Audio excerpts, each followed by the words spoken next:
Selamat sore. Mas Hanta, tetap dominasi 3 nama capres, News ada Anchor Ganjar yang cantik, Pranowo, Cindy kemudian Sistiarani, Prabowo Subianto, terlihat dan menawan Anies saat Baswedan. memoderasi Apakah ada dialog. pergerakan yang signifikan dari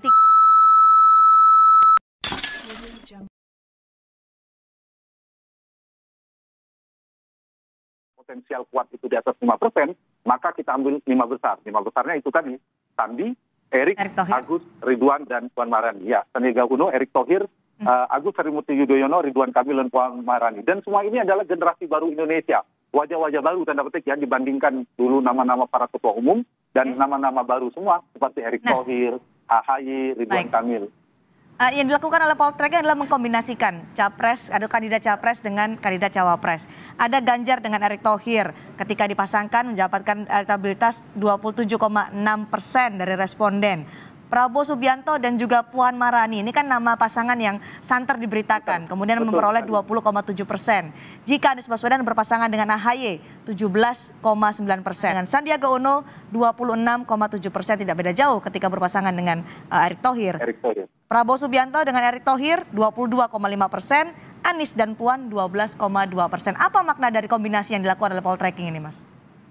Pertama, satu ya, tadi seperti Sandy bilang sudah beredar cukup santer di media pembicaraan publik itu medianya. Kedua, mereka punya modal elektabilitas. Ketiga adalah tiket partai. Nah, kombinasi ini kalau kita perhatikan memang lebih unggul pasangan Ganjar Erick dibandingkan Prabowo Puan dan Anies AHY. Tetapi memang intervalnya lagi-lagi tidak begitu jauh. Nah, cuma kalau kita lihat pergerakan tadi menarik ya, cukup jeli. Sandy mengatakan Ganjar Erick, kemudian Ganjar Sandiaga Uno. Memang tipis ya.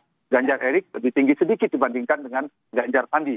Nah, ketika Prabowo Puan dengan Prabowo Erick, itu Prabowo Erick lebih tinggi 22,5% dibandingkan Prabowo Puan 20,7%. Artinya faktor Erick Thohir cukup memberikan dampak elektoral, membantu kenaikan Prabowo Subianto sedikit sekitar 2-3%. Kepada Ganjar dia menyumbang 1% dibandingkan dengan Sandiaga Uno karena mungkin Erick figur baru, lebih fresh ketimbang Sandiaga Uno meskipun sama-sama orang muda. Nah, begitu juga cawapres Sandiaga Uno yang kedua, kemudian juga saya kira juga ada nama-nama potensial lainnya. Yang terakhir itu tadi yang saya sebutkan Ganjar Erick juga unggul dibandingkan Prabowo Puan maupun Anies Sandi begitu. Jadi meskipun... Tapi lagi-lagi kalau ini simulasi dibuat, Pilpres kita berlangsung 2 putaran. Putaran pertama diprediksi kalau Pilpresnya diselenggarakan ketika kita ngambil data survei pasangan Ganjar Erick atau Ganjar pasangan lainnya. Tetapi kan dinamika politik kita tidak tahu ke depan ini ada kemungkinan perubahan-perubahan. Ya, ini adalah potret hari ini. Tapi ada yang menarik nih Mas Hanta dari hasil Poltreking bahwa ketika Anies Baswedan dipasangkan dengan Sandiaga Uno seperti pada Pilgub Jakarta 2017 lalu memperoleh 18,9%. Itu paling rendah dibandingkan dengan Prabowo Subianto berpasangan dengan Puan dan Ganjar Pranowo berpasangan dengan Erick Thohir. Kenapa ini? Padahal mereka pemenang Pilgub DKI Jakarta pada saat itu. Nah, satu saya kira karena Anies dibandingkan Prabowo dan Ganjar memang urutan meskipun tipis tetap nomor 3 ya, jadi itu satu.